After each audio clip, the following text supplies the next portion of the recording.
up? It's your girl Tisha Campbell, and you're tuned in to the Hot Zone. Yeah. Yeah. You feel it? We winning in this world today.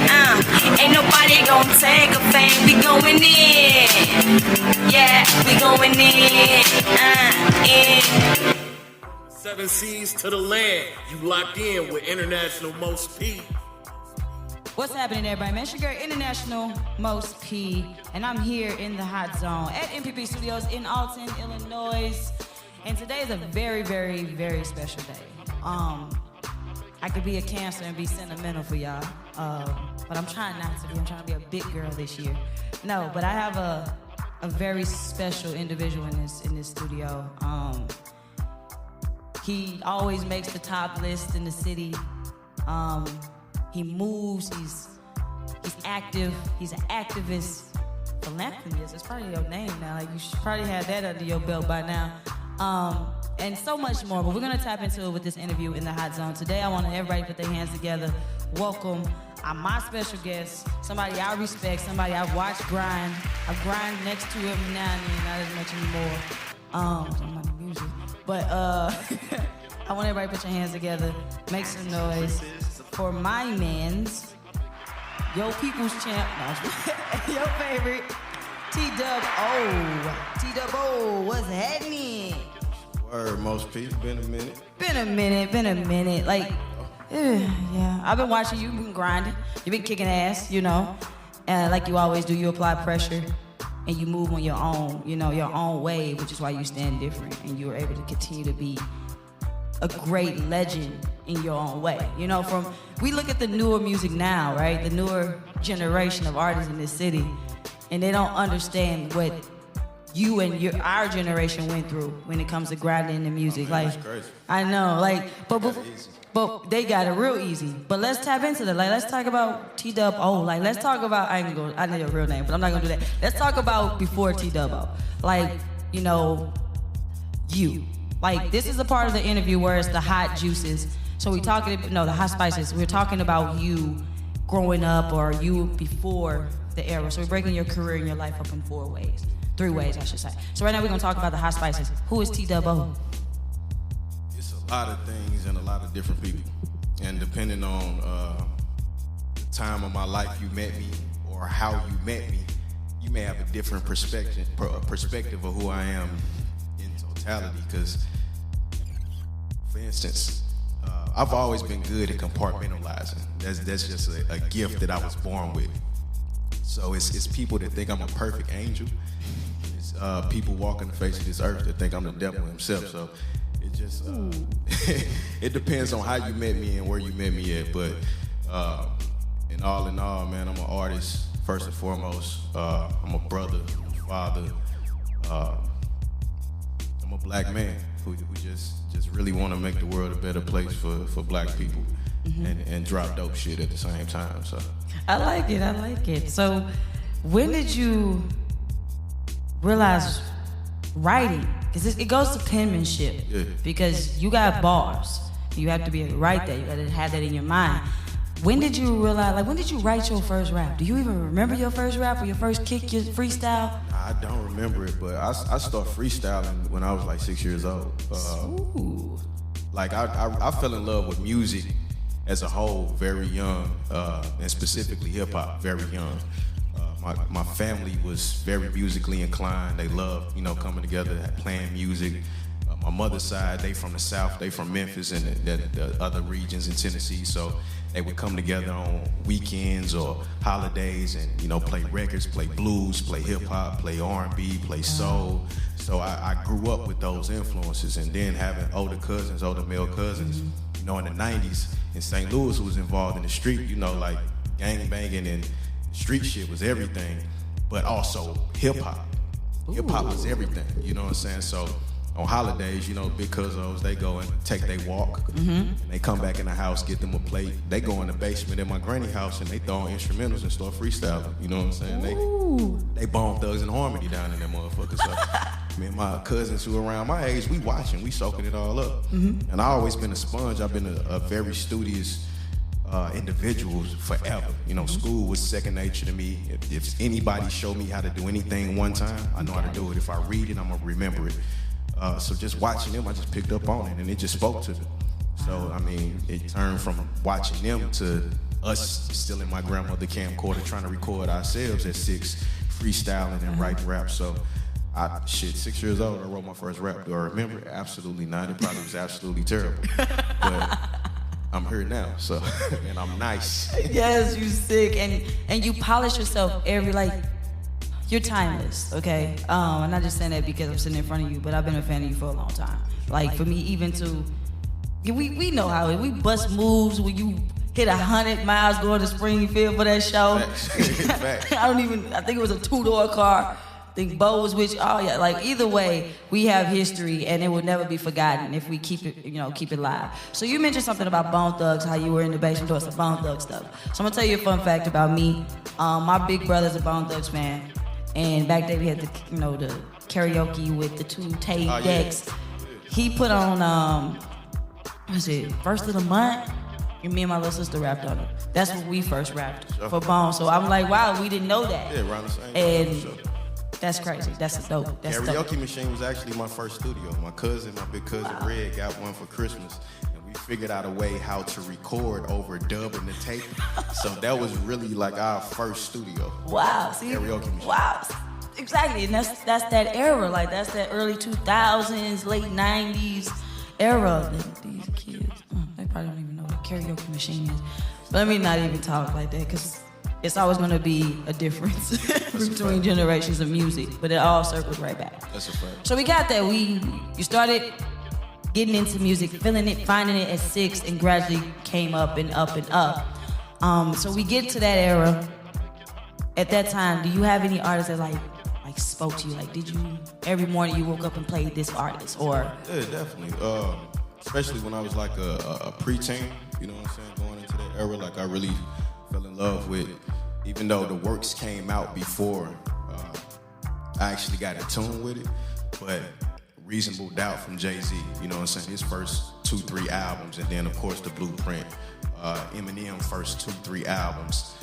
Lil Wayne was always an inspiration of mine, you know what I'm saying, like just my sister, my big sister, used to pick me up from Langston Elementary, you know what I'm saying, on the west side, and she went to Normandy. She was using my auntie address to go to Normandy, and she had saved her money and got a little Geo Storm. And I remember when the Hot Boys first came out, she used to pick me up playing that guerrilla warfare. So she was like, oh, this little dude like 13, you know what I'm saying? And I was in like 4th grade or 3rd grade or some shit at the time. So like just seeing that as inspiration and hearing them on the record with the adults, like of course Weezy, you know what I'm saying, a big inspiration of mine. Pac, phenomenal, you know what I'm saying, Pac, Ice Cube, Today Was a Good Day was really one of the first rap records I remember. Wow. You know what I'm saying? We lived on the north side. What really made that record stand out to me, we lived on Alice off of West Florida. And back then in the early 90s, it's crazy. If you're familiar with North St. Louis, O'Fallon Park area, the Bud, Alice, Lady, so on and so, you know what's up. So every night something going crazy, you know what I'm saying? So my mama didn't want me going to the elementary school over there, so she used my auntie address. I would go to school on the west side, Pierre Leclerc. The night before, one night, gunshots right outside our house, like sound like Iraq. Boom, boom, boom, boom, boom, boom. Going for like 30 minutes. So she got us on, pull us out of bed, throw us on the floor. The next morning, we go outside. She's about to take me to school. We'll take my sister, then take me. And the passenger side of her car is like riddled with gunshots. So she don't even say nothing, like she just shake her head, get in the car, we get in the car. And it's cold as fuck, you know what I'm saying? It's cold outside. So she start the car up, warm it up. We pull off, and she don't say nothing, she just put in the tape. And the first thing come on is Today is a good day. Today is, yeah. Wow. So that song is forever eternal in my mind, and like that was one of the major inspirations. Besides me, behind me being an MC, type of music I like. So yeah, all the legends, man. It's a lot. It's a lot. Even some today that I got super respect for. Kendrick, Cole, you know what I'm saying, those guys. So the battle rappers from here. And any MC from St. Louis saying, you know, Nelly and the Ticks wasn't an inspiration, you know what I'm saying? Especially if you was a kid during that time, you lying. Yeah. Whether you got sour feelings now or disagreements with how they handle shit, to say they weren't an inspiration of yours coming from St. Louis and them doing what they did, you would be lying to yourself. So definitely them guys as well. Big facts. I appreciate you diving into that and being very open. You always are. You are your truth. You live your truths. So as we talk about that, and we know our childhood could shape our futures. For sure. But this question, well, this is not really a question. It's kind of like a topic. Living where you lived, you know, going through what you went through. I know if school was second nature to you, but did you graduate? Did you finish school? Nah. Let's dive into that, because this is an educated black man right here that don't need, you know, to say, oh yeah, I need a degree, I need all this, but let's understand that journey of your life. Like, okay, I got, you know, all that. Like, tell your truth, because you don't need no high school, whatever, because you are very intelligent. Later on, you know, I finished things up. I actually got my GED, but I didn't graduate high school. I went to probably 5 or 6 different high schools. The closest I was probably North County Tech. I started going there after, you know, transitioning, you know, to several different schools. And I got put out the beginning or halfway through the first semester of my senior year. They basically, when they pulled my mom into the meeting special school district, they said they felt like I had too much power over the students. So I was expelled due to that. Long story. But I transitioned my homie. He had moved out in the county, and he was out at Hazelwood Central District, and his mama was like, you too smart not to graduate school. So she vouched for me, got me in that school, and I went a couple weeks, you know, missed some yearbook pictures, shooting dice in the bathroom, and selling to some of the teachers. But I was getting too much money outside, so, you know, I ain't feel like I needed school at that time, so I left. Yeah. But you graduated, or you on the Harris? No, I went and got my GED probably a year later, you know what I'm saying? Because my mama, she was heard about it. Like, I just wanted you to graduate school. I'm like, all right, I go get my GED. So I signed up for GED courses. The teacher was like, what are you doing here after the first pretest? Like, just go take the test. I'm like, I can do that? She said, yeah. So I went and took the test, passed it, of course, got the GED. And then, I want to say 2016 or so. Yeah, 2016, my lady Reek, she was like, you too intelligent not to have a degree. Like, you should go to school. So I went for political science, did like 3 semesters, got super busy, like 2018, moving around with the music and shit. And we had a baby on the way. So I just needed her to chill, and I go get this motherfucking money. So yeah. I'm about a semester away from graduating. One day I'll finish. Yeah. You know, I just, when you know a little bit more than the university professors, it's like it kind of makes it pointless besides saying, hey, I got this piece of paper. Yeah, that part. And that right there is another reason why I brought this topic up, because you are very intelligent, and I don't think you get as much credit as you should. And shout out to Reek for encouraging that on, you know, to go and get it, because you know you're intelligent, and piece of paper don't mean nothing really. It's just some way for us to pay for something. In society. Yeah, but do we really care? I'm a finish though. Yeah, know, just to say here's another stat. It's inspiration for your kids too, you know. Facts. But I brought that up because you know the statistic, you know what black people go through, and the statue they put on us. More black men than women, of course, and being able to say, oh yeah, like, they kicked you out because you had too much power. I wanted to chime back into that. That's what they said in the meeting. So they didn't really have it ain't like I beat somebody up, got caught with a gun or some drugs or some shit. The times that I had shit at school, they never knew. But they get you for that. They were complete idiots. They get you for that. But, I mean, basically, it was a situation. I think it was a fight going on or something. I got to school late. I was a senior. You know what I'm saying? I popped in late. Threw my hand up, threw a couple signs, and the situation was over with. And I got suspended, and then they called a meeting. But, it was years on years of me defying the system. Like, they tried to stop us from wearing tall tees. I told everybody, like, nah, we gonna wear tall tees tomorrow. Like, I was organizing, didn't know I was organizing. You know what I'm saying? So and look at you now. I'm like, we gonna wear tall tees tomorrow. They put cameras up in the hallway. Like, It was crazy, man. Like I really was a victim of the school to prison pipeline, because like right after that, like it was just head first into the street, and I was so close to graduating. All they had to do was like get the fuck off my back for real, because I mean I had straight A's. I was put out of school with a 4.0. How did they do what? See, this is a side of you that I want people to understand if they don't already. Is you are very defined. Like I can't even figure out what words, because I'm pretty sure you got a million big vocabulary words that you probably give me right now. But you are before your time even then. And look at when Ferguson all that happened, like you're bringing it when you're ready for it. You lead in that as well, and you continue to lead to this day. You started your label, you lead in that. Like leading is you. And that just needed to push you a little bit more for you to realize. Just a very passionate teammate. Very passionate teammate, and I believe in people. You know what I'm saying? I can see the good in even the most terrible individuals. Wow. You know what I'm saying? That's a gift. I just fight. I don't give up. I don't quit. So I don't never call myself a leader. I'm just a very passionate person who will never give up, and I can see things. That's the way. That's the way. That's the way to look at it. I actually support that. But like, I'm just very honored that you are in this time zone. This time, like I can actually see a great. You know what I mean? Sure. You might not think of that, but that's what people are gonna say. When they know your journey, they watch you. You inspire from afar. Like how many people you probably touched that will probably never really get to shake the same elbow or walk in the same room as you. That's a leader. That's a. You can run for president right now. You can run for mayor. They might give you all hell, but they gonna try and kill me, y'all run from mayor. Exactly. Bad enough. I mean, we already got oops in there once. Like I start running from some shit. Oh hell no, they gonna start taking shots.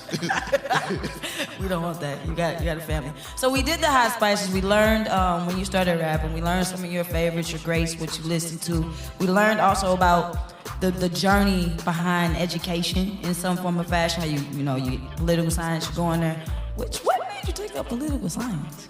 Because I mean, at that point, like I was really adamant of trying to destroy the system, and I'm a strategist at heart. Like, if you're gonna fight a war, you need to learn your enemy better than the people who working on the side of them actually know them.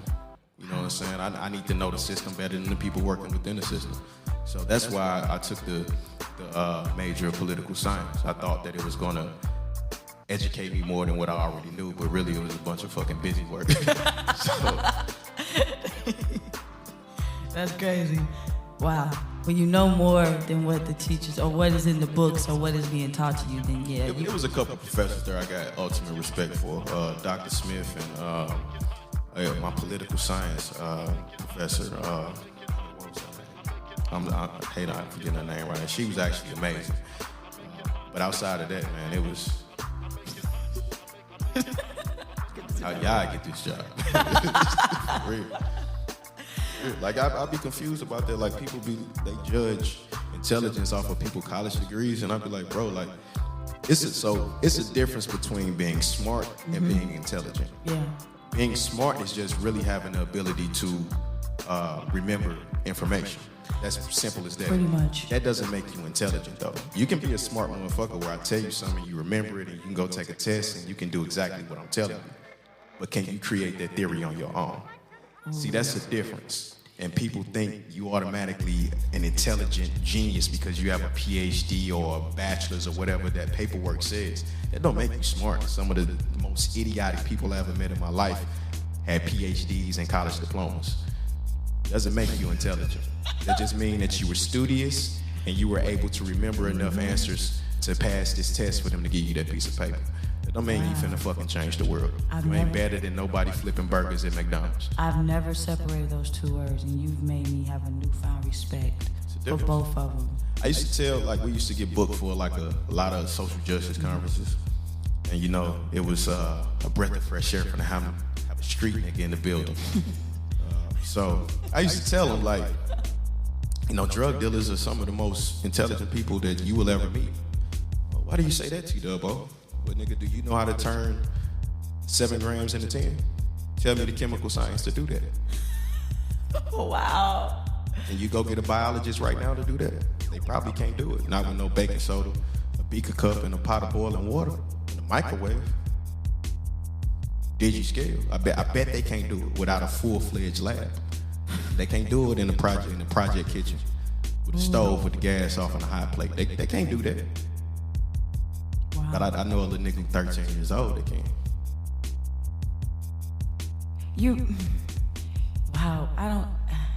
Well, this interview is amazing. I'm kind of like, where do I want to take it? Because your brain and picking it, I would get so tangled up in it that I would literally have to have you take the interview over. Because you are a mastermind. So it's so much about you, so many layers. And of course, we're not limited to how much we talk or how long we talk, but it's so much to you. And I want to tap into something that nobody really knows, what you want people to know that they don't know. You know, because I mean, you've done interviews. We know you can kick some 16s. We know, well, I don't know. So when you do battle rap, that's actually still music, so we can tap into that. Let's tap into the battle rap. We did the political science, the political aspect of it, but we'll probably segue back into it. Let's do battle rap. So it's a saying about battle rappers not being able to do a full album. Now, I don't know if you brought that topic up, but I've been watching it a long time ago. But a lot of these battle rappers can't do real music, right? Yeah, some of them. I mean, a lot of rappers in general can't make music. That too. But being a battle rapper and being a rapper are very challenging. So from you being an expert and kicking off street status and everything you have done with let's talk about like the difference or just that whole experience. Like, how do you prep for it? Like, all that type of stuff. There is no difference. I view myself as a complete MC. So if you're a complete MC, like, battling has always been a part of that since hip-hop was created. True. You know what I'm saying? Back to Big Daddy Kane, LL Cool J, Kool Moe Dee. From the beginning, you know, every great MC has had a battle. Whether it was Kendrick, Jigga, Nas, so Pop, Biggie. Every great MC has had a battle. That's a part of you. Niggas grew up, you know, battling in the lunchroom while you beating on tables or at parties outside. I don't know if the younger generation do it now. They might need to pull up an auto-tune machine while they standing outside the party, you know, to start freestyling. So, but we battled every single day. You know what I'm saying? On the block, at parties, in the mall, in the grocery store, at school. Like, we battled. You know, if you was nice, nigga, prove it, spit something. That's what I come from. You know what I'm saying? Gladiator school. So it was second nature to me. And at the same time, like, all right, nigga, you got to be able to freestyle, but you also got to make dope records. So I've never differentiated the two. If you a complete MC, that's what you do. You know what I'm saying? So it was second nature for me to jump in the battle ring, the real battle ring, because I have been doing it my whole life already. Wow. So some of your most memorable battles, like the one that just like, I mean, because you've done it and you pick your battles wisely. Like, you don't do them all the time. You very selective of how you do it. For a person that don't really follow much of it, like, I have my favorites. Like, I watch, you know, Hitman, A.M.G, you, B Magic, you know, people like that. That's from my era of music. But like, for those who don't really understand battle rap, what is I guess the take from it? Like, you were a part of O, and how did that like whole street status bill come from, and like, how do you actually like be known and really capitalize off battle rap? Yeah, so battle rap is basically, it's the all-star game of the NBA. Ooh. You know what I'm saying? The NBA, the season ball is you know, that's the industry. Okay. That's making music, putting out albums, you know what I'm saying, touring. That's the industry. The all-star game is battle rap. This is where, or I mean, you can say street ball and one. Yeah. But either way, you know what I'm saying, the all-star game, it's the same. This is where you show the fuck off what you actually can do. Nigga, if you can dunk from the free throw line, do that. You know what I'm saying? So when I came up in the era, B Magic and O actually was recruiting. Well, actually, it was really B Magic. Okay. I was telling O, hey, I got somebody for you. And at the same time, B Magic coming to me like, hey, bro, you need to get in this battle shit. At the time, like, I'm full-fledged in the streets. So is he was as well. That's why I was confused why he even got in it. But I'm like, bro, ain't nobody finna talk to me crazy. I watched them battles. Like, niggas say, any of them bitch-ass niggas say something like that to me, you know it's going up. Like, I'm like, nah, I'm gonna let you have it. I ain't there mentally yet.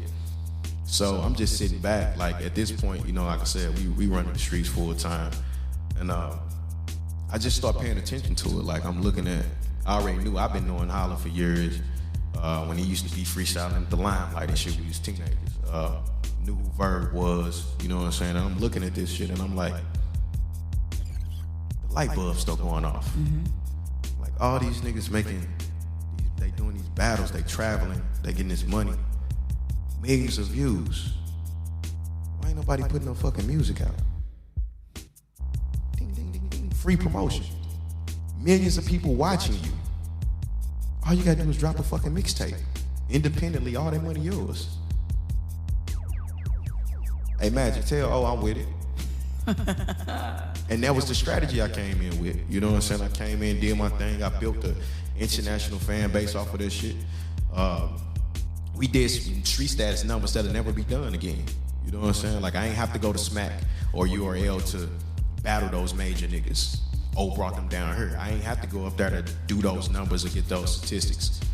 We did it here in St. Louis. And that's always what I've been about, building up this city. I could have easily said, you know what, I'm gonna focus on this. I'm gonna make sure that I go be on URL or Smack. I'm gonna make sure I'm gonna go be on KOTD or Grind Time or RBE, whatever it is. My goal was always to build this city up. But I never wanted to be a professional battle rapper either, because I'm not just a battle rapper, I'm an MC. Yeah. And that's the difference you asked about. You was like, first of all, it's rappers on all sides that make music that don't battle. It's rappers that battle and make music. It's rappers, period, that make terrible fucking music. We hear that every day. So I hate when people just say battle rappers can't make music or they make terrible music. It's rappers in general that make terrible music. But yes, a lot of battle rappers can't make music, but they good at battling. They just haven't figured out they ain't working with the right producers. They ain't working with the right executive producers. They not working with the right team. And if you look at the industry, most of the artists nowadays, they have a complete writing team. They got producers, they got executive producers. Yep. So it's not their mind going in there and just creating these projects and great songs that we're hearing. It's a room full of, so on the writing credits, you're gonna see 6 people. But it's also 9, 10 other people in their room that they get credit for their ideas helping their song being created. Wow. So we're a little bit judgmental with these battle rappers because they haven't been taught this process. I was just blessed to come up around individuals that made sure all parts of my iron was sharp, whether it was battling, lyricism, making music, executive producing, recording, mixing, all that shit. I had to do it all. So I got sharp in all those aspects. Thank you for like breaking that down from being like a vet at it, you know? Sure. So, you know that the topic is who are you watching now if you are watching battle rap? Who are you watching now? You know what the topic It's so fucking watered down and saturated now. Like everybody want to be. This is the crazy part. Niggas ain't coming up like, oh, I just want to rap and I'm gonna be lyrical and I'm gonna be a great MC. Niggas is watching the battle rap strictly going to be a battle rapper and they have never recorded a song or rapped on a beat. It's fucking mind-boggling. Battle rappers that I talk to nowadays that tell me they've never been in the studio or never rapped on a beat. Motherfucker wouldn't be able to hold a cadence on the instrumental to save their life. But they excellent battle rappers. They basically aggressive spoken word artists, in a sense. It's become its own genre at this point. You know, it's no longer the same thing, which is, it's a gift and a curse. Yeah. Because you got people that can make a living over here and be great that would have never got a shot in the industry. But also you got people being influenced to do that could have had a shot in the industry, but they're not sharpening all aspects of their iron. Wow. Thank you for breaking this down. Like, I feel like I understand it a little bit more.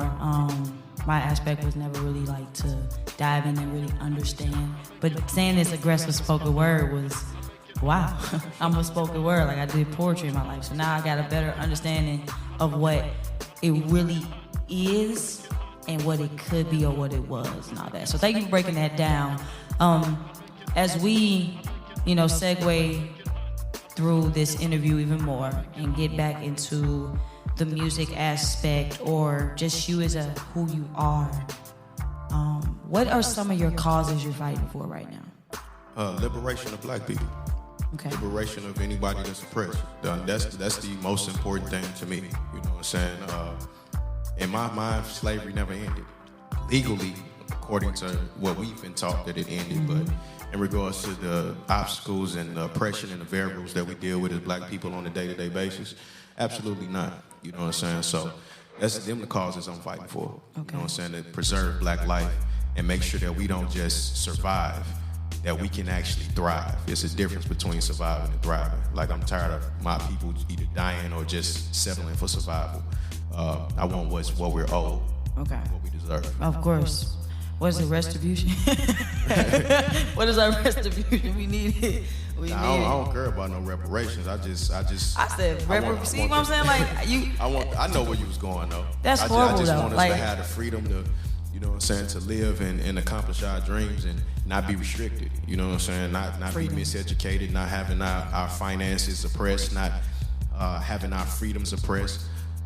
I just want the quote unquote American dream to be equitable for all people, not just white folks. Yes, I love that. So, like, we haven't dived into family and how juggling family and being as successful as you are, or actually, no, I can't, everybody's term of success is different.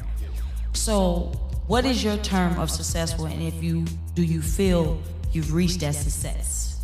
I hold myself to a very high standard. I feel like I'm successful, but I don't feel like I've reached the level of success that I'm meant for. Okay. So I keep going. Keep going. But yes, I think I'm successful. I've done some things that the city has never seen from an independent artist, Let's dive or into the world has ever seen. Let's dive into it. You know where I'm going in with that. Yeah. What have you done that you know where I'm going with this? Because you put it in a rap song. Like, can't nobody say they ever did this. You know what bar I'm talking about. Everybody talks about this bar. You know it's my favorite freaking realest bar you've ever done. What, did $1 million with no promo budget? That's one of them. But no, the shaking the hand. Yeah, you know which one.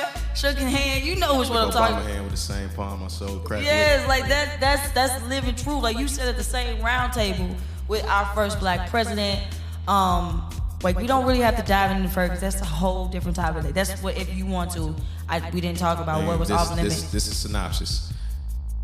White folks was playing with us. We came outside and we stayed outside. There we go. We still outside. That part. That's something. It wasn't for look. It wasn't for any of that. It's actually a everyday fight. Facts. While we on that too, let's do our condolences to those we've lost. King D. Seals. Fun fact about him is I went to middle school with him and he didn't have dreads. Yeah. So that's just cool to see people. I went to middle school with Hitman as well and seeing where they are and where they came from and how D-Boy was moving and grooving. I bumped into him in church too one time. It's crazy. Me and him met in jail. That part, see, this is well before Ferguson. This is like 2009. Wow. We met in jail. Well, actually, the halfway house. It wasn't jail, but it was, the transition when you come home from jail. That's where we met it. Y'all were already meant for greatness, even at that time. 'Cause you could have met 1 million people. You've met 1 million people, I met right? him. He showed me how to sneak a cell phone in. Wow, this boy is a pro. No, rest in peace, King D. Seals, man. Oh, so we talked about that. Let's talk about the non-for-profit moves you make, like the books and Books and breakfast. Hands Up United, yeah. Yes. Let's talk about those type of programs and how to stay in touch if they want to donate, all that type of stuff. And you want to talk about it? Yeah. So basically, to sum it up, man, we started to see people come down to St. Louis and basically extort Ferguson for the popularity that it was garnering, and they was raising millions of dollars and speaking on behalf of St. Louis. And we didn't know these people. They weren't from here. They didn't mean the city no good. So me and a bunch of like-minded individuals, we got together and we created an organization by the name of Hands Up United. We dinged the FUBU bottle. FUBU, like for us, by us, like we from this community. We didn't want to continue to just show up when it was a hashtag. Like, we wanted to actually stop it before there's a hashtag. Mm-hmm. Our problem is black people, and especially in this social justice world, which is dirtier than the dope game, to be honest. Wow. Our problem with that is that we are a reactionary movement. So we don't move until somebody's dead, somebody goes to jail, somebody has been raped, somebody has been beat. A law has been changed that restricts women from having the freedom to do what they want with their bodies. That part. We wait till it's already too late. So Hands Up United had the idea of, what if we stop these things before we already know what these evil motherfuckers are gonna do, which we know what they're gonna do. Let's work on stopping it before it happens. So we created all these programs, you know, Books and Breakfast, the tech program, IOD, It's Okay to Dream, Friday, Freedom Flicks, the Peace, Freedom Gang, Peace Circles, Men and Women's Circles, the Food Pantry, just a lot of different things. Of course, being involved in civic engagement and making sure that we can control the local elections in our areas, building candidates or keeping the candidates that actually get elected accountable, showing up on their doorstep when they fuck up, like, hello, we here, honey. So, yeah, I mean, we just saw all the variables on every day how black people was attacked. And we created a program for each one of them, you know, to say, hey, you know, we're going to stop this before it actually happens. We tired of yelling at police. I ain't yelling at police no more. And if they touch me... Yes, that part. So, that part. Yeah. That part. So, man, I just tell you, I have so many inquisitive questions to ask you. My mind is like going a mile a minute. So, with those, I want to definitely shine on that, because I want them to know the layers of you. Like, this is, how do you even find the energy to stay as active, as fluent as you are? We talked about this before we started, so I know we can time it, but like, how do you, where is this where is it from? I'm not of this planet. You not? Yeah, so I'm dead serious. I'm not of this planet. People don't believe me when I say it, but I'm really not. Like, when I sleep, like, I levitate when I'm sleeping. I don't mean like in a dream way. Like, one day, like, when I did finally sleep, I was so tired that I woke up and I bumped my head on the ceiling. Like, that's how far I had, floated up off the bed. And nobody believed it. Like, my girl ain't even believed it until she saw it. Wow. So, yeah. Even when we make love, like, when I climax and when she climax, like, we be on the ceiling and shit. That is some crazy shit. Yeah, we like float. Y'all float. Like, I'm not from here. No, you're not. You're supposed to. No, we don't want you up there yet, okay? We don't stay levitated here, not, because we need you. You're not done. I'm not up here. You're not done. But you know, when Wayne said I'm not a human, I'm a Martian. Yes. I ain't from Mars. I don't know where I'm from. But I ain't from here. You ain't. That's some deep stuff. Oh my God, T-Dubb. First of all, like I said, thank you for making time, because That's you gonna are. go viral. I'm getting my Kevin Gates on right now. I had to just say some wild shit just so motherfucking post that clip. T-Dubb, when him and his girl make love, they levitate. He's an alien. Oh, that's something. Yeah, for sure. Oh my God, I feel like I'm gonna take a hashtag from the interview and put it in the status today. Like say T-Dubb, and then hashtag one of your quotes. I'm out to be a real alien.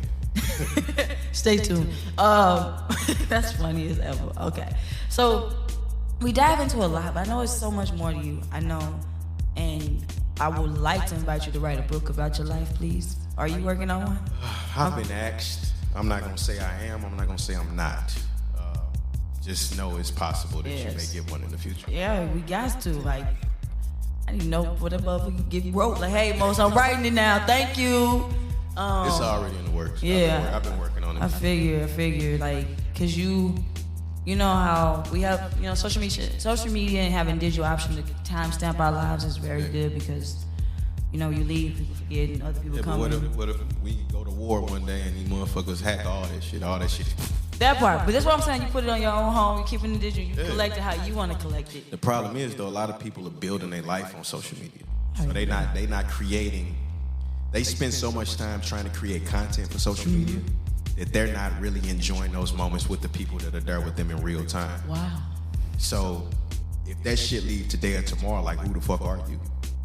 That part. Because you see how people be scrambling, like, oh, I got hacked, follow me. They be scrambling. They be about to have a fucking heart attack. Like, they can't live without that shit. They be scrambling. Yeah. You know what I'm saying? Like, because without that, like, you've created an entire life on there. So now you're more invested in that than you are with actually what's going on right now. I could not have social media no more.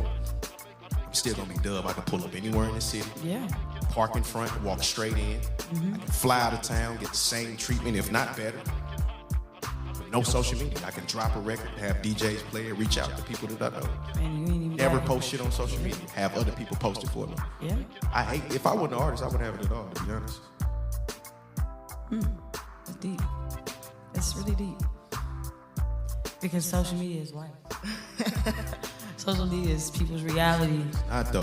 I know, And it's that's people's what- reality. But we got to get outside. Yeah. That's one thing I'm happy. Like my sons aren't like super tied up on that shit. They'll post here and there, but they be enjoying the moment in life. Now we can segue right into family. Look at that. Look at that. I mean, it actually segued when we were talking about levitating with Reek and all that. But you went viral even when you proposed. Like, I remember all that. Like, I mean, I've been watching. I might not always be around and stuff, but that's because I'm attached to both of y'all pages. Like, that was even, man, you know what? Anything you do, people gonna be like, oh my God, he's getting married, he's getting married. Like, that's so crazy crap. So let's talk about, you know, being a father and being very active in your career as well. Like, let's talk about the balances of it. I mean, we always talk about women, how well, we carry 9 months and we gotta balance it. But let's talk about from the father's perspective. Also, segue on that with being having to deal with baby daddy problems. Like, we ain't gotta talk about that detail on that, but just because you know what I'm talking about, because I know all about it. But not all the details. But let's talk about how. Because I wanted to start something a long time ago, but I'm not gonna say it because I don't want to release it. But we always go from the female's perspective. Oh yeah. You know this. Yeah. And me being a female, people be like, why you going with the guys? Because I've seen it done really dirty. For sure. So, but just being a father, we ain't gotta tap into other parts. Talking about being a father, how is it like balancing it? Like how is that? Like how are you doing it? Like some pointers, all that type of stuff. I don't sleep really. When I do, like it's in spurts. So the first thing is I don't do any type of music work during the day. Besides like the business, phone calls, email, shit like that, yeah. But like recording or being in the studio for hours, like I don't do that until after 8 p.m. One thing that I make sure that I do every day is I do breakfast with my family. If I eat, but they eat. Sometimes I don't eat. I take them to school. I'm a part of the PTA. I'm around if they need me throughout the day. You know, I'm handling business, whether that's social justice work or school shit for them or music, phone calls, country. But I'm at the house. You know what I'm saying? Or if I'm moving around, it's absolutely necessary. But I'm there for them. You know what I'm saying? I'm the baseball coach for the ones that play baseball. I take my oldest to boxing. The other two, they do violin as well as baseball. I'm involved with every single thing, you know what I'm saying? So being able to do music is a blessing because I don't have to work a standard 9 to 5, you know what I'm saying? And I've been out the streets for a long time, so I don't have to do that no more. But I mean, I dedicate majority of my day to my family. And then at nighttime, it's all studio, it's all work, it's all systems go. You know what I'm saying? And I go home when the sun come up, take me a power nap, hop up, and I'm right back at it. Wow, that Take me a couple days off and rest a little bit, but other than that, I'm going like a robot. So that's key right there. And I know balancing family and industry is hard to do, and I hope people take that method from what you just did to reshape some of the stuff they do. It might not physically, mentally, or whatever be able to do the lack little sleep or whatever, but I mean, it's important to be there, you know what I'm saying, especially as a black father, you know what I'm saying, whether it's a little boy, little girl. Children need their fathers just as much as they need their mothers. Yes. You know what I'm saying? So if I gotta sacrifice, you know what I'm saying, a few hours of sleep, then so be it. Like I'm a be there. The time is more important than the money. I can easily spend all my time gone getting money. They have everything they want. they have that. They don't have They that got that. quality. But they get that anyway. But they don't have the quality time. So if I gotta sacrifice my sleep to make sure, hey, I'm there financially as well as my time, then I'm gonna do that. You know what I'm saying? I literally would sleep when I die. I ain't supposed to be here no way. Most of my friends dead or in jail. So every day that I open my eyes and take a breath, I'm a fucking anomaly. Ooh. So how, oh my God, because losing people, it becomes like second nature now, you know. How do you, what is the mental, emotional stresses of losing people all the time? Like how do you cope? It creates, so it's happened so much in my life that it's created. All right, so the best analogy I can sum this up in. Let's say you you into scarification or some shit like that, or like some African cultures that scar their body for beauty. When you scar skin so much, or you cut that same spot, let it heal, cut that same spot, let it heal, cut that same spot, let it heal, eventually those nerves no longer work. So when you get cut, you don't feel that shit. You can see the blood and you can get angry, or your mind can be like, oh, I should be sad or I should be hurt because I'm looking at this blood. But let's be honest, you don't feel it the same. That's true. That's kind of where I am. Okay. And St. Louis did that. So yeah, I be more angry than anything. Damn, I lost Brody, or Brody gone, or this happened, or my aunt, granny, sister, DT, like all this back to back in a year. I'm like, damn. I think I was more angry at God after this year, you know what I'm saying, than actually them passing. It started with my sister, then my granny, my aunt, a couple homeboys, cousin. Then Hills and DT at the end of working on his album, 4 days apart. Like, I was more angry and hurt by God than them actually transitioning, because I've already accepted death a long time ago. I was confused by, what they was up there doing. Like, why you playing with me? Type of shit, Yeah. So I don't really feel the hurt. And I don't know if that's because I'm a complete and utterly absolute psychopath, or I've just, become numb to the point to where, or again, like I said, I'm good at compartmentalizing. And the thing about this music is that I put so much passion in my heart behind it. Like, it's really it's therapy for me. I'm an open book with this shit. I let it all out in the music. And I think that has helped me continue to survive. Because there's been plenty of times, shit, I wanted to take myself out. Yeah. I had to fight through that shit. Yeah. And this music helps a lot, because we're judged for being emotional. People like to say, oh, no, it's okay. You can be emotional. You can cry. No, we can't. Let me tell you this. Because growing up as a young black boy, nigga, you cry, you weak. You on the menu now for the rest of your fucking life. Look at this little soft ass right there. Nigga, Wow. You dinner, lunch for the rest of your life. I know it's fucked up to say, but it's reality. Look at this little soft ass, little bitch ass nigga. Come here, you gonna cry again? You gonna deal with that shit forever? We gotta be strong. Police gonna fuck with you for no reason, just for walking. Oh, you wanna cry? Little nigger boy? That shit happens in St. Louis. Are you gonna cry? You gonna run to mommy? Shut the fuck up and put your hands behind your back. Who's selling drugs? I'll put a gun on you. Like, you gotta be strong. Yeah. And that ain't no macho man shit. That's just your own mental sanity. You have to be strong. So I was already that anyway.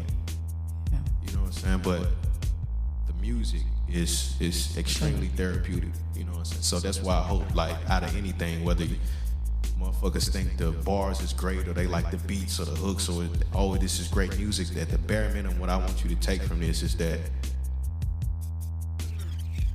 this is therapeutic. Not just for me, but I also hope it's therapeutic for everybody that's listening that may be going through some of them similar situations.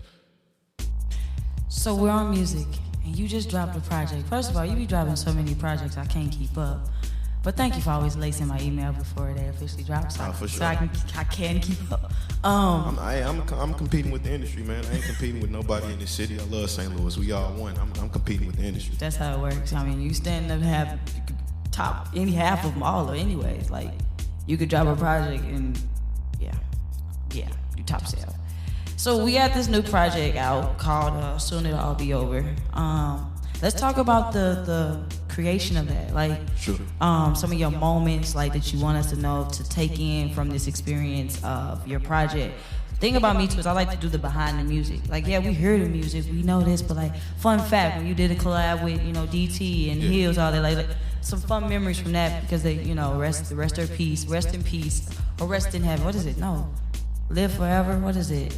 Because we don't say rest in. I don't say rest in peace. I literally be like, long live. I used to do long live. Like, let's just talk about some memories of your new project. Soon It'll All Be Over. So I actually, All right, so I have to give a brief history of A.M.G. being created. So, That part, let's, because we know how indie labels in this city go. Like, please tell me. Thank you. The idea behind this actually started with an idea from Bo Denny. So I started moving around with T. Woodley, did Sway twice in a year and all these great things. And he was like, bro, like I'm confused. Like the whole city need to be behind you right now. And I'm like, bro, like people, subjective. They can be behind where they want to be behind. Like, do I want the city to come together? Absolutely. So probably a year before that, we was having like artist meetings. Like I invite all the artists I'm connected with. Like, hey, what if we started an artist union in St. Louis? Where, not necessarily a record label, but we all come together under a union or some type of umbrella where we support each other. Like if you got to show up in Chicago, all 50 of us roll up to Chicago. You performing. All the promoter and the DJ see is 50 motherfuckers in the crowd in Chicago going crazy to your shit. They don't know we came with you. Yep. They just see you on stage and they going crazy to your shit. And you from St. Louis, you ain't even from here. Let's book them again. Let's spin this shit. That looks good. This person got a show down here the next week. Let's go there. This person just dropped a song. Let's everybody share it at the same time on all social media platforms and fuck up the algorithm. So I was meeting with all these different artists and everybody like, oh, okay, well, how we gonna decide who gonna drop first? Like, everybody cared too much about being the focal point of the attention versus saying The bigger picture. right. So I say, you know what, fuck it, I'm tired of this shit. I'm just gonna focus on me. So I start doing my thing and I start moving around with Willie and all these great things start happening. So Bo was like, man, everybody just need to get behind you. And I've never been that type of person to be like, oh, no, I'm the nigga, everybody need to get behind me. Like, cause I'm gonna stand out regardless, I'm me. Yeah. You know what I'm saying? I don't need everybody to say that's him. I'm me, whether I walk in by myself or 30 motherfuckers. Yeah. I'm still gonna be me. So I'm like, nah, I don't necessarily want to do that. I mean, I would appreciate the support from y'all because I fuck with y'all, but I ain't trying to make everybody just support me if they don't want to do it. But what I can do for the people that I fuck with, what if instead of just running behind me, what if we ran together? Let's go ahead and create a little situation. I've learned enough about the industry to where we can figure this out, but I also want y'all to own y'all own shit. So we're gonna start an umbrella legally, which will be an entertainment company. Then you niggas start y'all own entertainment company and partner with the major. And then we seek distribution. This way, if any one of y'all pop, your company is partnered with A.M.G. and A.M.G. gets the distribution through this major, they can never own your masters. Wow. This is already in stone. So we got the studio downtown. We started going crazy throughout the pandemic. I wanted every artist that was a part of it to put out a project before me. That's what I told niggas the first meeting we had when we got everybody. I said, look, all y'all gonna put out a project before me to show y'all how serious I am about this in regards to y'all winning. Because I had deals on the table that I was turning down. I wanted everybody to win. I'm like, y'all gonna put out a project before me to show you that I don't just have y'all here to stand behind me and support me. And everybody did, well, mostly everybody did that. Everybody had the opportunity to do it, but mostly everybody did it. And then I dropped last, which was my last album, Don't Stop at Lights. So right after that, I'm waiting on everybody to get back active again. Like, I'm a machine, everybody not. So I'm like, fuck it, I'm gonna go back in the lab. And I just start creating, man, because I was dealing with the trauma of my sister who had just passed. I'm like, I'm just gonna keep creating. And that turned into ultimately what was the basis for Soon It'll All Be Over. Like, I came up with the name and the direction I wanted for it probably a year and a half ago, and I was started working on it. But none of that early stuff actually made the album. It was like warm up. I probably got like 50 songs that didn't make this album. All right, Tupac. Nah, for real. Like, I go in and do 5-6 songs in a session like it ain't shit. That part. And it ain't like they was trash. They just didn't fit the narrative, if that makes sense. Yeah. So I want to say January of 2022, I really start working on the songs that we are seeing now that's on the project. I was meeting with my producers, having conversations with my producers. I had really found the sound that I wanted to go forward with and the narrative. But that also changed as halfway through the year, the first loss was my granny. I lost my granny, who was the most influential. No shade to my mom. I love my mama to death. I die for her. My granny was probably the most influential woman in my life ever. That woman was special. So I lost her, which was, I can't describe it. You know what I'm saying? And right after that, I lost my auntie, who was like a second mother to me in Tennessee. My first cousins, who were around my age, we grew up together. I was going to Memphis every summer, spending it with them. They were coming up here, spending time with me. It was back to back.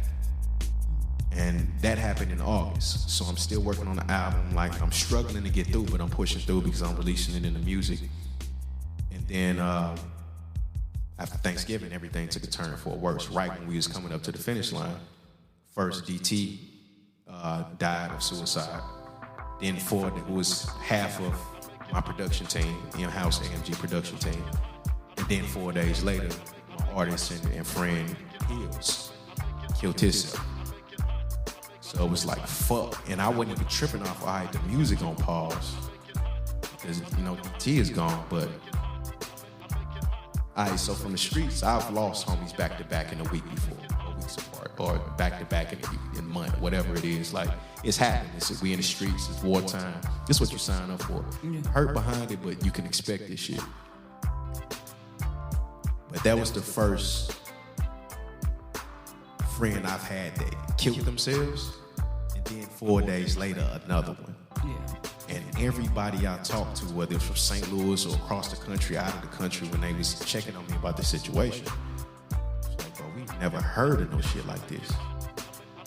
And I got pissed off because everybody was like, damn, bro, like everything you've been through and then this, God must have something great for you.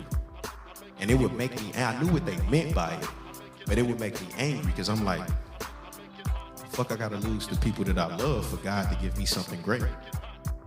That's where the confusion come from. Yeah, and I understood what they were saying, but it was pissing me off. Not with them, but with God and the universe. You know what I'm saying? So it took a couple weeks just to get my mind back right. I could hear them talking to me from heaven, like, if you don't go show these people who the fuck we already know who you are and stop worrying about us, get your bitch ass up. Shit, I got back right to it. We finished off strong, and what we got here is soon it'll all be over. So with that being said, it's many. You make an album full of singles, by the way. So it's kind of hard I wouldn't to say that. It depends on who you ask. That's true. That's true. But then you as an artist, you're not going to please every ear. You know what I mean? But with the fact that you're able to do the majority of it, that's still successful. Because a lot of these albums can't even get 5 solid songs. You know what I mean? They can only get 3. Which is all the label want to know. What's your first, second, third? The rest of them, they don't even care. You know what I mean? Which is terrible, by the way. Which is terrible, by the way. But with you, it's like we could pinpoint and play a song per each mood if we wanted to. That's why I said it's an album full of singles, because singles with me are moods. Right. You know what I mean? And it's also the ones that people won't play on the radio or won't play this will usually be the most gems. You know what I mean? They're my favorite records, by the way. Yeah, like the ones that, go against the masses of the industry. Like, oh yeah, I'm not gonna play it on the radio. The song that wasn't a single that turns into a single, I love them. Yeah, that being said, it's been a great pleasure. Like, I feel like I could talk to you for days because we haven't caught up in a long time. But I'm so happy that you're still, you're still moving, you're strong, you're still inspiring people. Your strength inspired me. This year I'm more about giving flowers than I've ever done, and the fact that. Yeah, we go back to like 09, like, sheesh, like, wow. And you're a freaking Scorpio. Right before I went, I'm a Libra. Oh, that's right. Yeah, I you met and you right before I went to the halfway house, and then it was so crazy. So when I got sent to the halfway house, I couldn't get a job because of my charge, and so I freaked the system like I did what intelligent motherfuckers do. I said, okay, won't nobody hire me? But I'm looking at all these people leaving on a daily to go out for hours to go to work. What if I created a legal business? So I went to the Secretary of State downtown on Olive. It was in the old post office at that time. Yeah. Paid the fee for LLC. got a tax identification number, opened up an account, and I had my homie type up a schedule for me. And I hired myself. And I was leaving the halfway house every night at 8 p.m. and coming back at 3 a.m. This is the shit And I'm we was talking about. outside getting money. We was in the club. Like, it was lit the whole time I was in the This man, who would think of that type of stuff? That's what I'm saying. Like, come on. Like, wow, that's some. As long as I paid the PO, the restitution, I ain't give a fuck.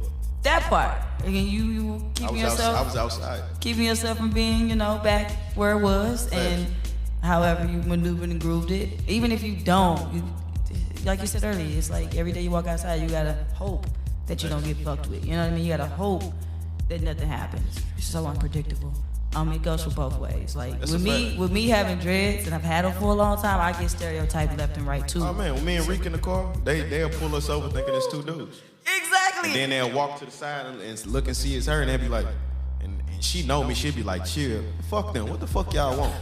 Cause you fucking with us for no reason. Oh God, like I go, bro, I don't give a fuck about that badge, that gun, none of that shit, bro. What y'all want? Yeah, what do you get? Oh, you ain't got no light? What up? So, and it's funny because I was in Florissant, riding down North Florissant. Oh, they hate by Lindbergh. It's in the truck with my dad. I'm the reason they got Durangos now. Wow. The reason they got Durangos now, well, the Florissant chief saw me at that quick trip on Lindbergh. When I first got, I had a white Durango, black stripes. I think I was the first person in St. Louis to actually have the new models. Okay.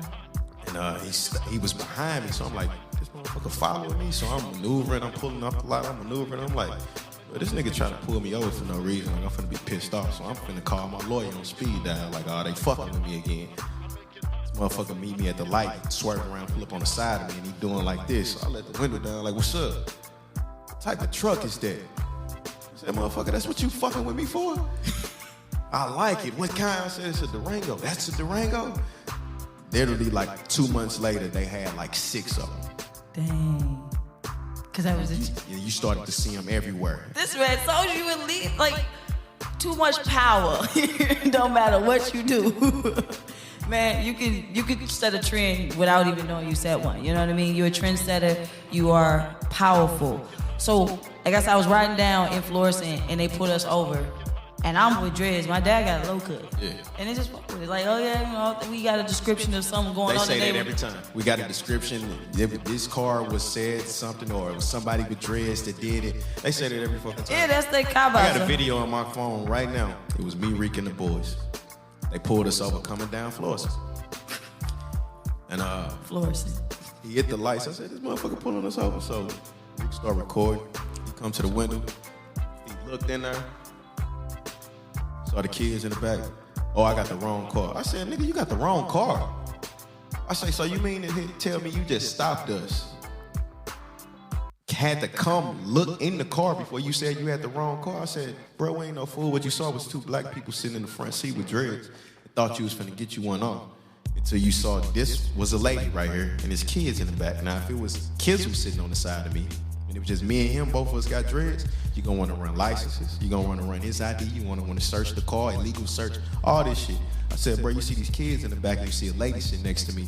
I said, you ain't had no fucking reason. Well, we got a call about a description with a car just like this and 2 people with. I said, bro, get the fuck out of here with that shit. That's the oldest trick in the book.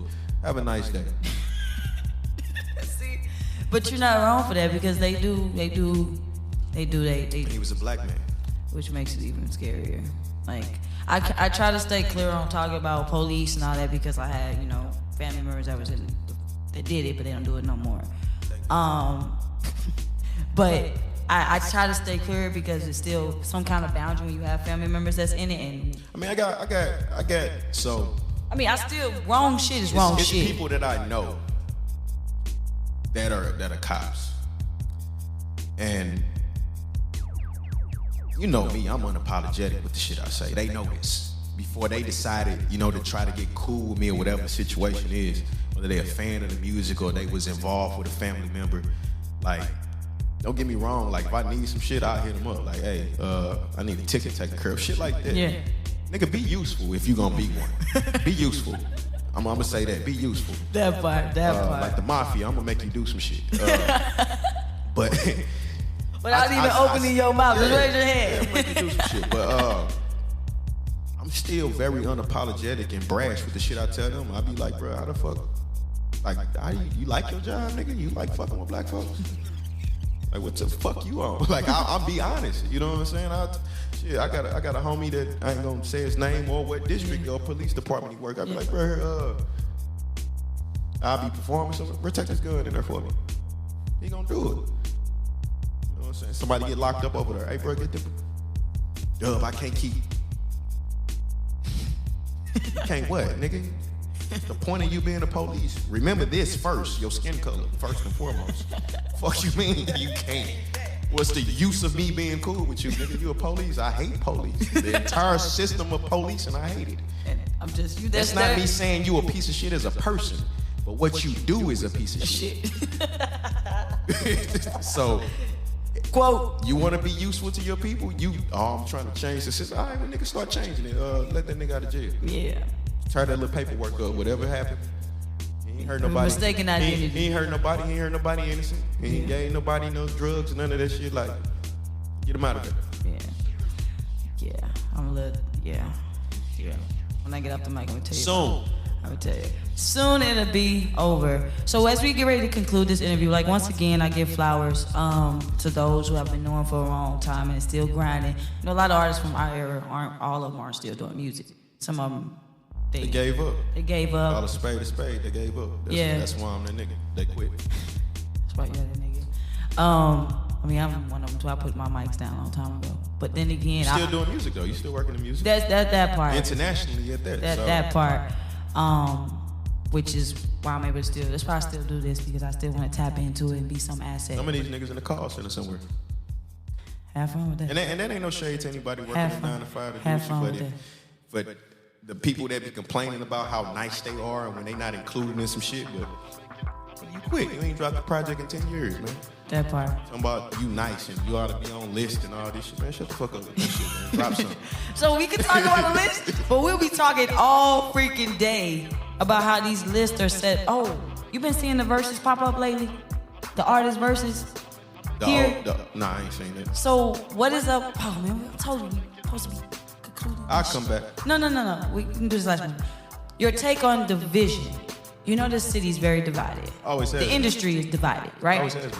So there now this newer era of music, artists are going against each other. Oh, the beef records and shit. But no, it's more like some promoters are doing verses against artists. I don't know why. Why are you having two people that ain't accomplished shit have a versus battle? Let's have a versus battle. I'll beat you song for song and don't nobody know your fucking records, nigga. What's the point? That's what I wanted to hear. I mean, I niggas ain't done shit. Are you familiar with an up and coming artist? I'm pretty sure you should. You're very tapped in. I would love for y'all to tap in with each other. You know, put him under your wing, show him his tricks and trades. Woski. I've heard his name. I haven't really tapped in with the music, but I've definitely heard his name. Yeah, that's like that's yeah, family. I've seen some people that I respect sharing this shit. I just haven't.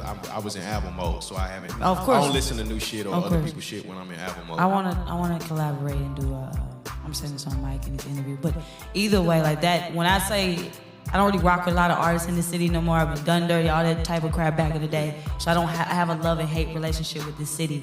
But those artists that I still rock with, you know who you are. Like, if you're sitting right here, I wouldn't just tap in with everybody because I don't know who and what stands where with the past that I've been through. So him, of course, Maestro Frio. I was very active in his a long time ago. Woski could be the next you. Nah, he could be him. Well, no, that's right. Okay, that's right. But he can be the next face of this city for that era of music. For sure, that would be wonderful. And I honestly, not to say, how can I say this? I've been waiting to see who's next. Yeah. You know what I'm saying? And the people that have been saying is next, I'm like, nah, that ain't it. But I haven't really tapped in with Woski. Yeah. Like I said, I've been seeing a lot of people I respect share his stuff. I was in album mode and I just got out and I'm going right back in because I'm about to start working on another album. Oh my goodness! I told you, Pac. Like you make sure you got 50 million songs so people can drop albums after you leave this earth. Hey, I'm done. Listen, It's what I love to do. When you love to do it, like, It's nothing. why stop? I want to be invited to one of your sessions, but if you talking about 3, 4 in the morning, I sleep now like old people. I normally start, between 9 and 11. I start, and I mean, sometimes I'm done at 4. Sometimes I'm done at 7. It just depends on, what the vibe is calling. Yeah, I think that's another thing too. I stopped going to the studio.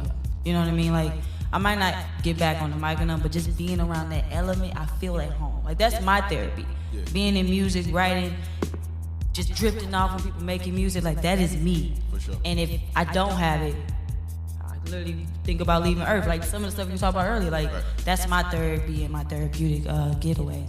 But I want to take it back. Like, yeah, Woski is not the next you, but has that information. His name. Yes. For sure. Yeah. He can be that face of the city. For yeah. Sure. So, but I just wanted to know. I never want division to be a topic of any interview I do, but I do like to know thoughts about the current era of music that we have in this city with the artists I know from. It's the same as it always been. The problem is, like, they don't really understand that they have it simple as fuck. Like, we didn't have the access to the masses like they do when we first started. Like, you had to really get outside to build your name.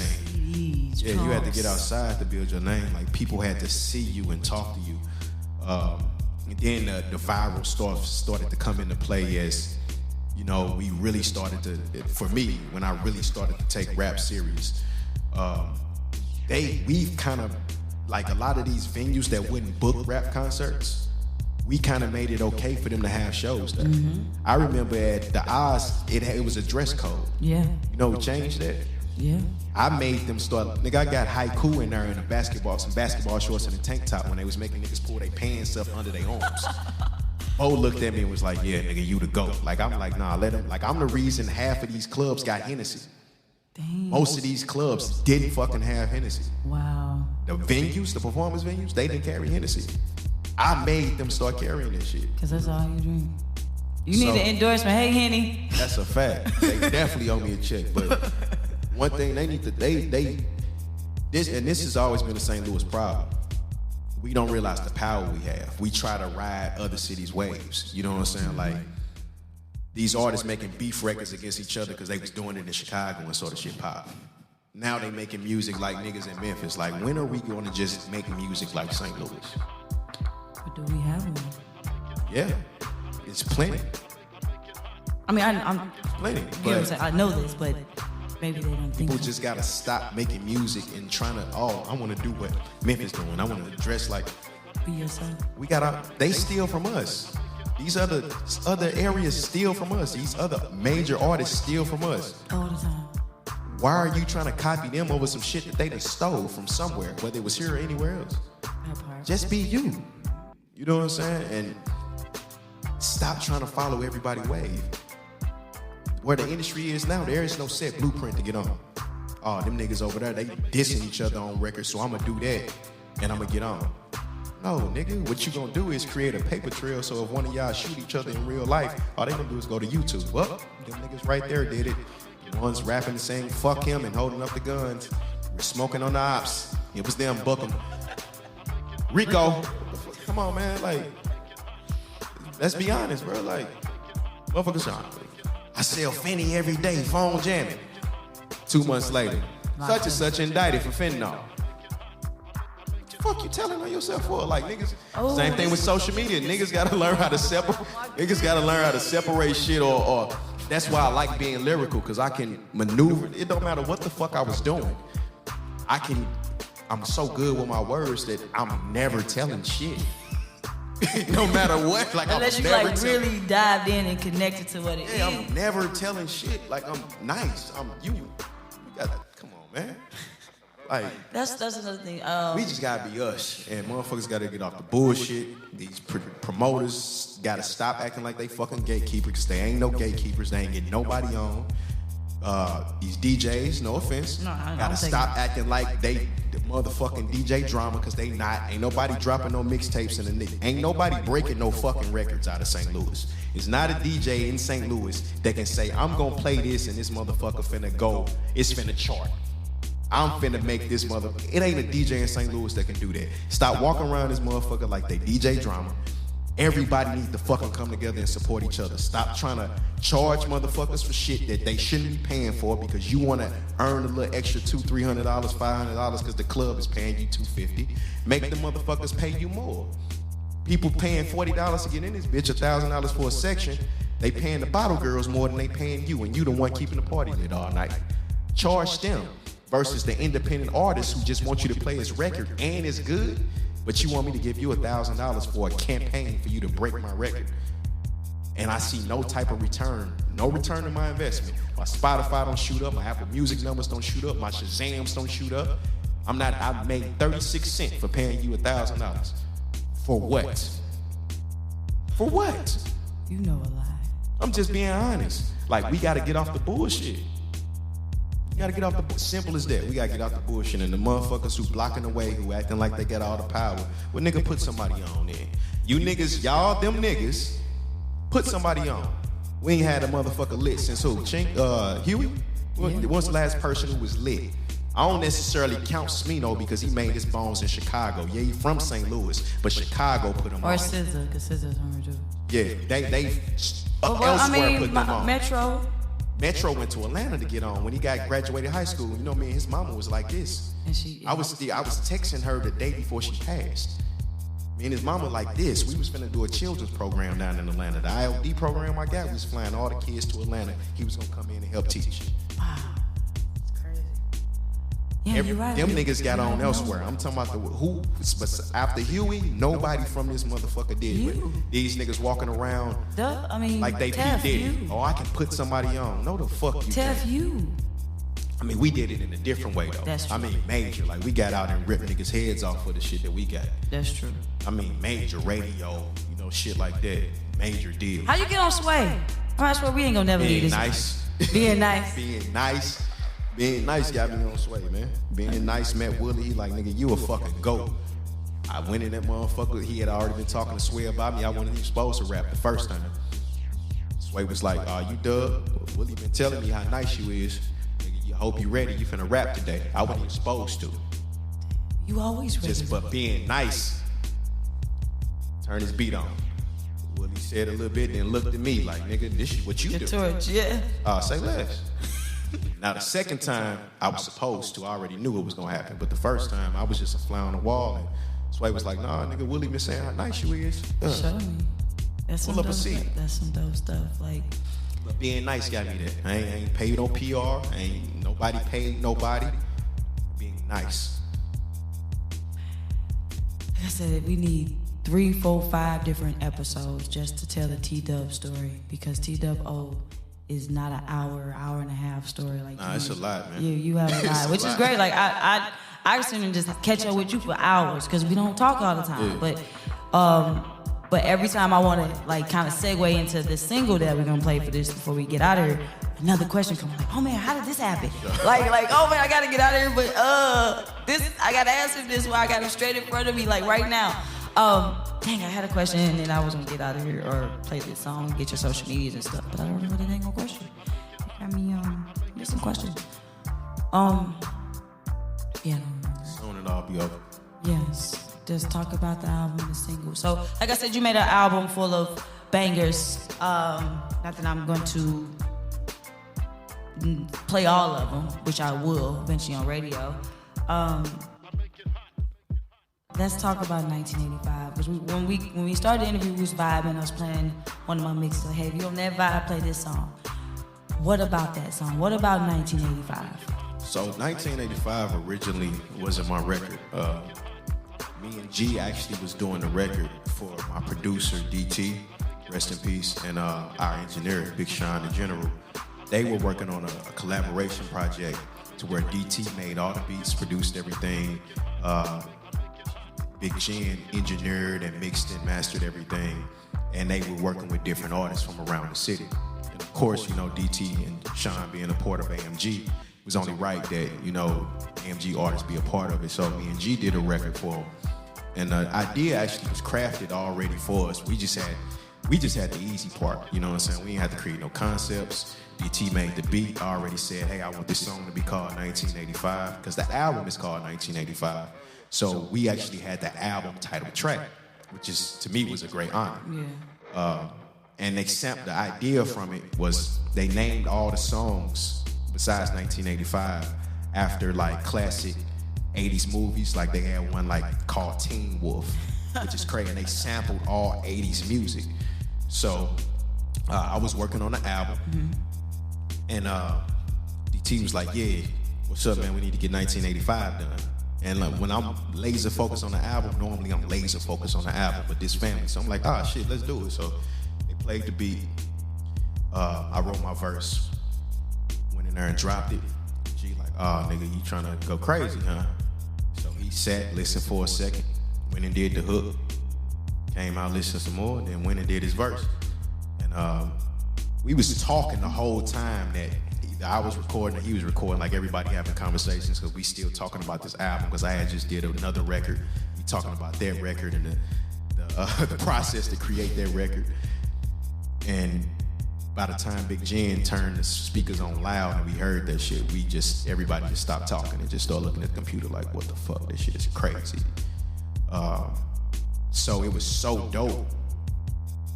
You know, before DT left, him and Big Jen, like, bruh, like, we know your album coming first. Like, this shit's so dope. Like, it needs to go on your album, too. So I'm like, bet. And at first, I was going to wait and say, nah, I'm just going to say it. When DT passed, I'm like, nah, we just going to. But it spoke to me like, nah, bro, honor, bro, memory. You know what I'm saying? Even though they going to drop their project and we going to push the hell out of it, just be honest. Like, nigga, you the face. You going to get more listens. Like, and if you put it on your album, you can't do shit but big up theirs. Mm-hmm. So I put it on there, and I mean, it just merged perfectly, and it's one of my favorite records on there. The beat is fucking phenomenal, man. The things that DT was capable of, man. He a young legend gone way too soon. Yeah, so before we bring it in, everybody like radio, like how we do it on radio, please bring this record in for me here in the Hot Zone, powered by Midwest Fleet Radio, Mo Precious Radio, sure, as well as Most Precious Promotions and sure, MPP Studio. Bring this song in, it's right here, exclusive. All right, look, you locked in right now with International Most Precious. She ain't the only one with a passport full of tattoos. This International Dubb talking to you right now. You hear me? Soon it'll all be over. The album out now. St. Louis, this for you. We here, Almighty Gang. This is 1985, featuring G the Singer, produced by the Almighty DT. Let's go. Precious exclusive.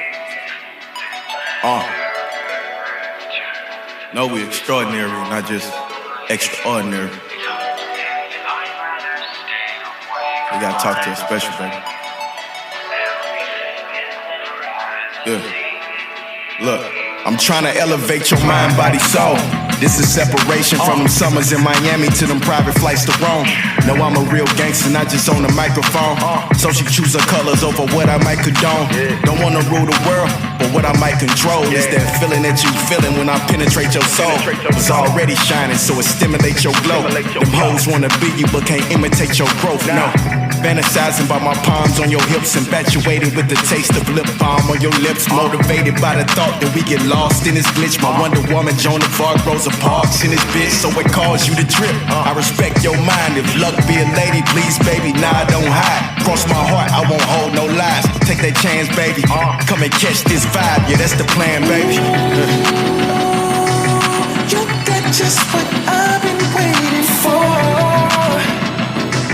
Can't wait to show what I got in store. Don't you hold back, baby, I want more.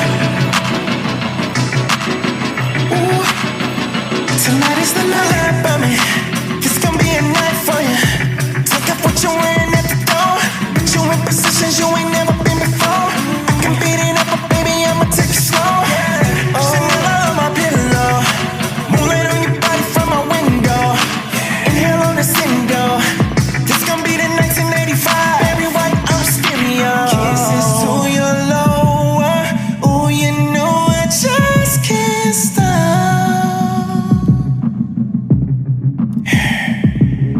Touching all your places, bottom to the top. Are you actually hearing what the fuck is going on? You got just what I've been waiting for. Can't wait to show what I got in store. Don't you hold back, baby, I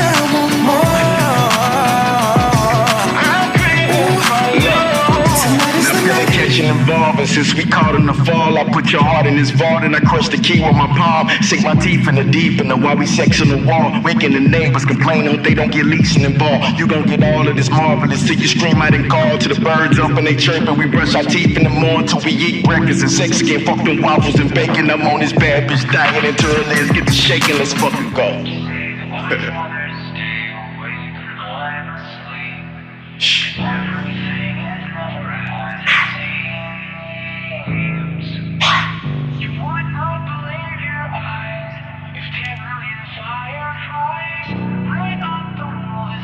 That's why you gotta talk to her special, baby. Tonight is the night.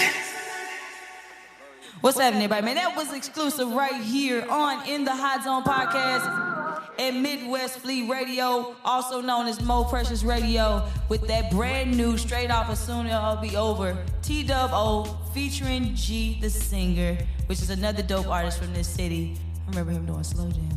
But and right here with 1985. So before we get out of here, Mr. T-Dubb, Mr. White, I'm just Yeah. please give us your social media and any other updates you want us to know before you get out of here. I'm easy to find. It's T-Dubb on everything. T-D-U-B-B-O. That's me. That's me. See a nigga in a suit with Obama, that's me. Like this. See a nigga with some fighters, that's me. You see a nigga with some gang members, that's me. See a motherfucker with some philanthropists, that's me. I'm very easy to find. You can Google me, find me on all social media platforms. All I want y'all to do is support this album. Soon it'll all be over. We independent, black owned, right out of St. Louis, Missouri. It's our time, you heard? So just support that shit. We gonna keep slapping you across your motherfucking head because we ain't going nowhere no time soon. I love it. Almighty Music Group, A.M.G. Thanks. Thank you once again for coming in on In the Hot Zone and giving me an hour of your time, hour and a half of your time. I know it's very valuable, so once again, thank you for that. For sure. Thank you for having me on. No, it's an honor. Oh my God, thank you to 2023. I'm coming for all the people I've been rocking with to tap in with them. So like I said, definitely continue to grind. Give love to the mom, to the baby, to sure. babies, to I've never met your sons, but to Reek, For sure. but they are part of you. So give them my love, give them all that, my prayers, my support, and we'll catch you on the next one. All right? Yeah. Y'all. So I always say this to anybody that comes on In the Hot Zone, we family now. So come on back now. You're here. Well, we've been family with me and you, but you're family. Come on back now anytime you want to drop anything you need to do, any music, whatever it is. You got my love and support always. You know that. Hey, I'll be here every other Tuesday. Like Hey, I need a dope co-host. You, man, If I can do it from my car, I would do it. Hey, Absolutely. We go live. We can start some stuff like what they doing down there at MC Trez and them stuff. Yeah, I be moving around and I do it from wherever I'm at. That's so Daddy, cool. we here. But thank you so much, T-Dubb, for stopping in, man. I really appreciate you. For sure.